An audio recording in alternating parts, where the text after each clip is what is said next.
can grow a garden in your house with no lights, no greenhouse, guaranteed. Let's look at a couple things. See this pepper plant and see this other pepper plant. This is an experiment for me, okay? I heard that you could overwinter a pepper plant in your house.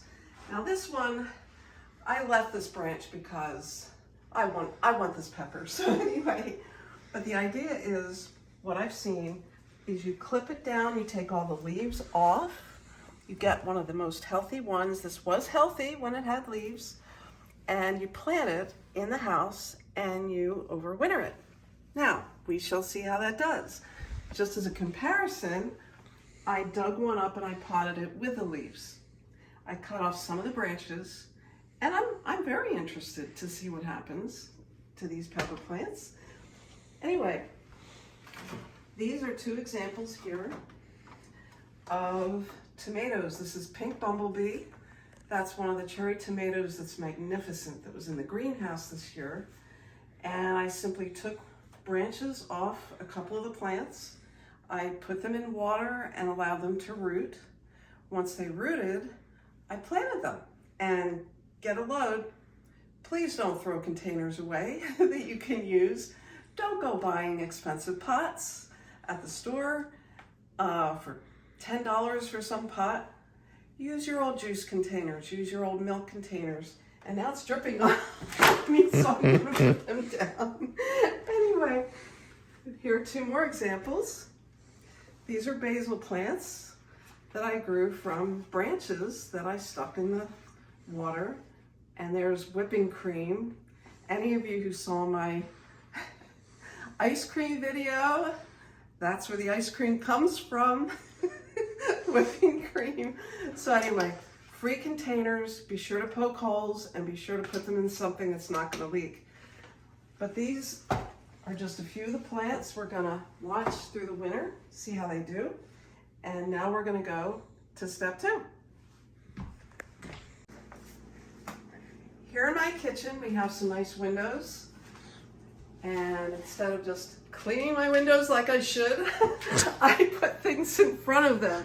Okay, this is a batch of lettuce, different varieties. Then I lost my little tag, but I planted this one about 3 days before this one, okay? And they're miscellaneous lettuce varieties. I wanted the baby lettuce, which I think they can go a little bit taller before we can clip some. But you could eat some now, they're delicious, they really are. Basically, we'll clip them a little bit above the soil and use them just like the baby lettuce in the store, which, as you know, is very expensive. So, and then you simply take a container, put a couple more pieces of garbage in there. You, if you can see this, maybe I can hold this up. Okay. We drilled holes in the top one, okay? And if you want to water this without watering the top, which is probably a good idea, you can simply put water in there and sit this tub in the other tub to let the water move up by capillary action, okay? Then you put something in the bottom. It can be stones, it can be whatever. And I decided this was really cheap. So you lay it in there so it doesn't sit in water. And what I like to do is tip it up a little bit towards the sun. And here's another piece of recycled stuff, okay? Now this one I purposely planted fewer seeds because I want them to be a little bit bigger. And these were planted 3 to 4 weeks after these ones. So you can see as the fall goes on, this is late November, it's after Thanksgiving. As the winter goes on, these will grow bigger, these will get to this size, these will be bigger, these will grow to this size, and you start clipping them at whatever point. And then over here, we have 2 little wonderful things that you can add to stuff. These are the garlic scallions I told you about, and these are regular scallions. These I started with bulbs, the onion bulbs that I didn't know what to do with. And these were simply garlic that grew out of garlic from the store. And again, I planted garlic outside from the really good quality garlic, but don't throw these out. These are a wonderful thing when you want to use one, and I already used some of these. You simply clip right above the soil, and you chop this up and you stir fry. It adds the garlic flavor, and hopefully the root will begin to grow again. Now we're going to come over here. We've done this before, and again, I use for the things that you would normally throw away. Please don't throw these away. They have holes in the bottom. These are probably strawberry containers. And if you come up close, you can see these are the dwarf gray snow peas, and they're already beginning to germinate. Do you see that? You just press them onto the top of a very narrow layer of soil, and you let them start to grow. You need to press them down on one another as they begin growing, so they keep contact with the soil. Once most of these have popped up, I'll take these off and I'll put them on a windowsill or someplace where they can get some sunshine. And don't throw away your containers. These are good. Yogurt containers or whatever. Oh my goodness, these are mushroom containers. Grapes came in these. More strawberries came in those. This, actually, I bought plants in these. And I'll wash those out real well before I use them for transplants. Now, if you could come over here for a minute, it does matter what seeds you use in the winter. These are two different kinds from Franchi, and in America, you buy them through Seeds from Italy. That's the only distributor of the Franchi in the United States. This one, Mystica de la whatever, Autumno, Nice try. Inverno. This is a mix of autumn to winter lettuce, and that's what I have growing on the windowsill. Although I'm a little disappointed I don't see any purple ones, but that's okay. This one I believe is more for the spring, the Mysticanza. Anyway, you can grow them as baby lettuce, or you can spread them out and let them get bigger. Okay? And there are other lettuces which are more cold hardy.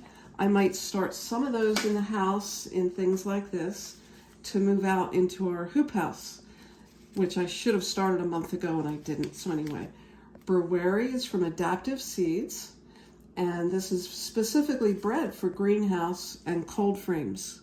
So that's a good one to try for cooler weather.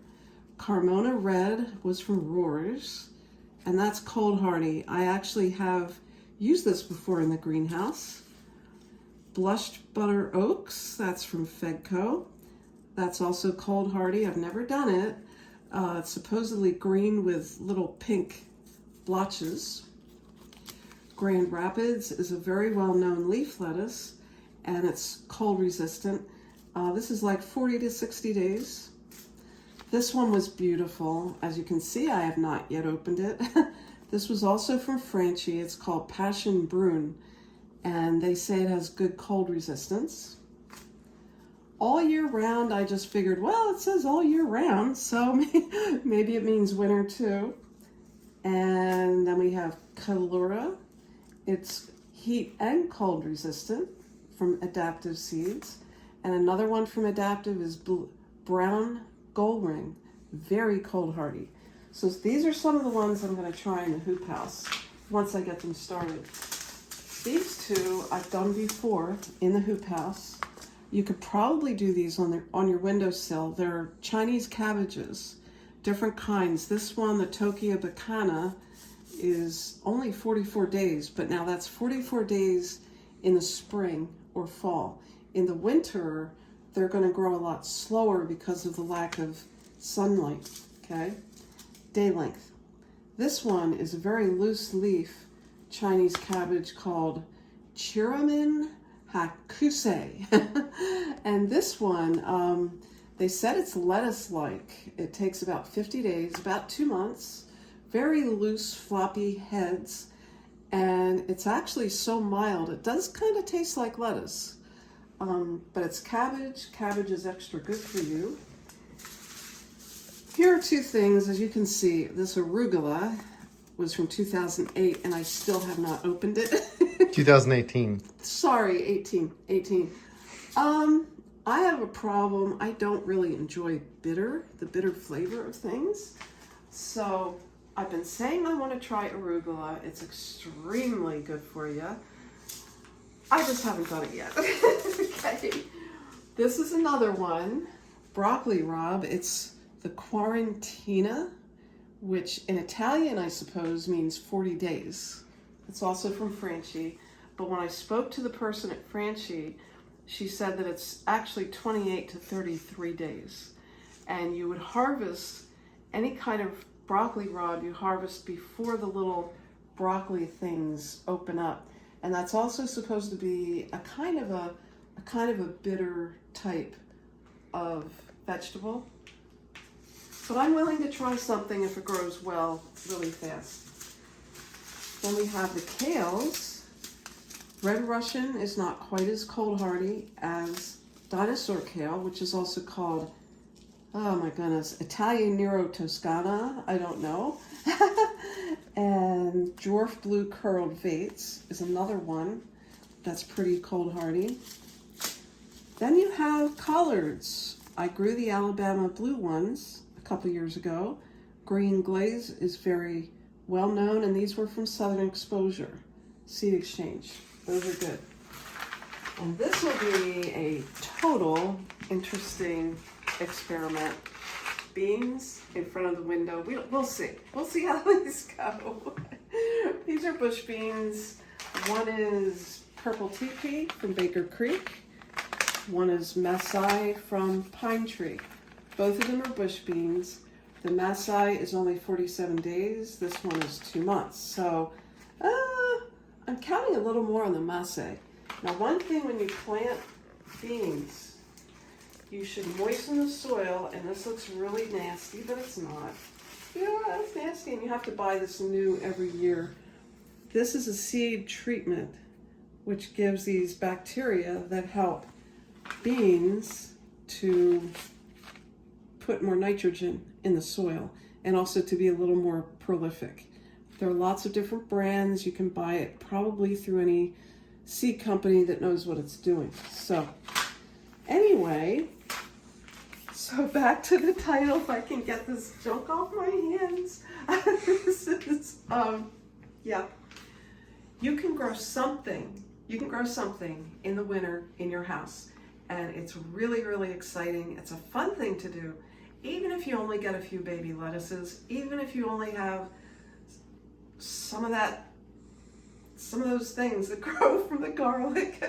I call them garlic scallions. I don't know if they really have a name, but it's exciting and it's fun, and it gives you something which is nutritious and fresh, and it gives you the enzymes that your body craves in the winter because you don't get as much of the fresh vegetables in your diet. So anyway, this is food, all you never wanted to know.